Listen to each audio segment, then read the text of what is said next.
નદી પર લગી જવું છે.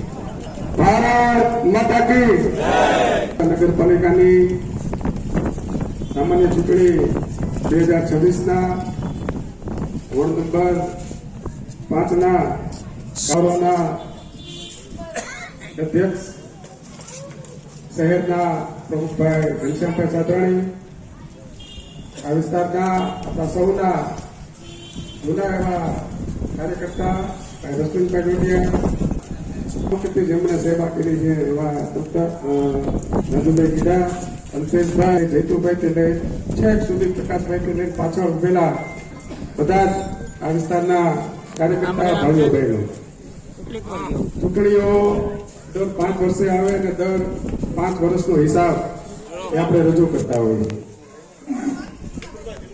છેલ્લા 2014 થી આ દેશના વડાપ્રધાન તરીકે નરેન્દ્રભાઈ મોદીએ જ્યારથી ગાદી સંભાળી હતી અને આજ સુધીના આપણા દેશ લેવલના જે વિકાસના કામો, દેશની તાકાત, આ રાજ્યના મુખ્યમંત્રી તરીકે વિજયભાઈથી લઈને આજે ભૂપેન્દ્રભાઈ સુધીની જે વિકાસની યાત્રા છે એ જનતાને એમનો લાભ એમના ઘર સુધી મળ્યો છે. એવી અનેક યોજનાઓ અહીંયાથી કીધું, 10 લાખનું યોજના હોય, 3.5 લાખ રૂપિયાનું પ્રધાનમંત્રી આવાસ યોજનાની સ્કીમ હોય, આ બધી જ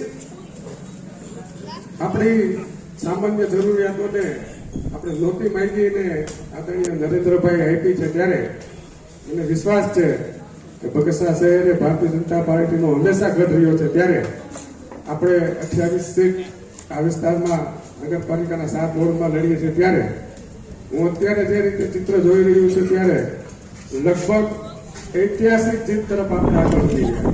ઐતિહાસિક એમનો યશ ભારતીય જનતા પાર્ટીના કાર્યકર્તાઓનો છે. મારે ભારતીય જનતા પાર્ટીના શીર્ષ નેતૃત્વને અભિનંદન આપવા છે કે એમણે આ શહેરમાં નવયુવાનોને જે ટિકિટ આપીને બગસરાને નવી ટીમ આપવાનો જે પ્રયાસ કર્યો છે એમને પણ હું અભિનંદન આપું છું.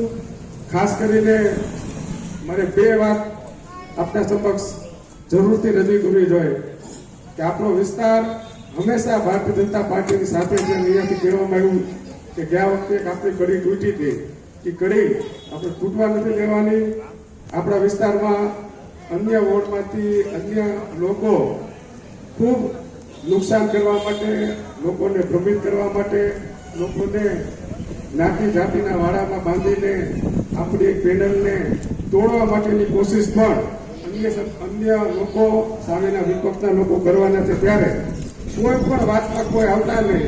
હું જાહેરમાં કહું છું કે કોઈ પણ આગેવાન તમને એમ કહે કે આને નહીં આપતા, આને આપજો, આ જ્ઞાતિનો છે, આ જાતિનો છે, તો અમને જાણ કરજો કે અમને તમને કોણ કહેવાય.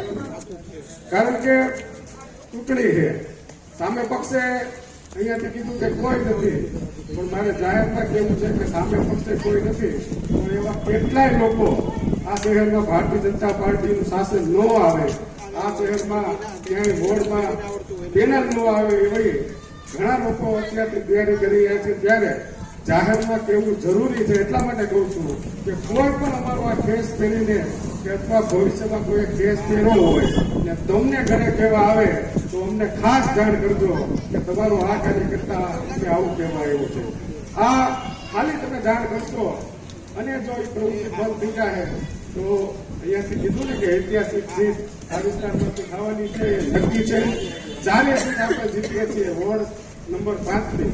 બગસરાની આખાની વાત કરું તો જ્યાં વખતે આપણે કમલેશભાઈ 20 સીટ લઈને આવ્યા હતા, મને વિશ્વાસ છે ને આપણે ભારતીય જનતા પાર્ટીના શીર્ષ નેતૃત્વને પણ કીધું છે કે એનાથી પણ વધારે 1 સીટ આ શહેરના લોકો ભારતીય જનતા પાર્ટીના કમળને જયારે જીતાડવાના છે. ત્યારે આપ સૌ 26 તારીખે સવારમાં આપણી આજુબાજુના બધા જ ઘરોને મતદાન કરવા માટે બહેનોની જયારે ટીમ અહીંયા છે ત્યારે આપ પણ બધા બહેનોને સમજાવો કે ભારતીય જનતા પાર્ટીના મત શા માટે.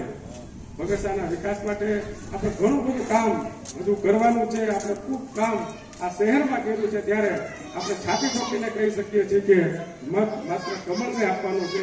અહીંયા લગભગ 125 જેટલા લોકો બેઠા છે, ત્યારે આપણે બધા જ લોકો 5-5 ઘરની જો આપણે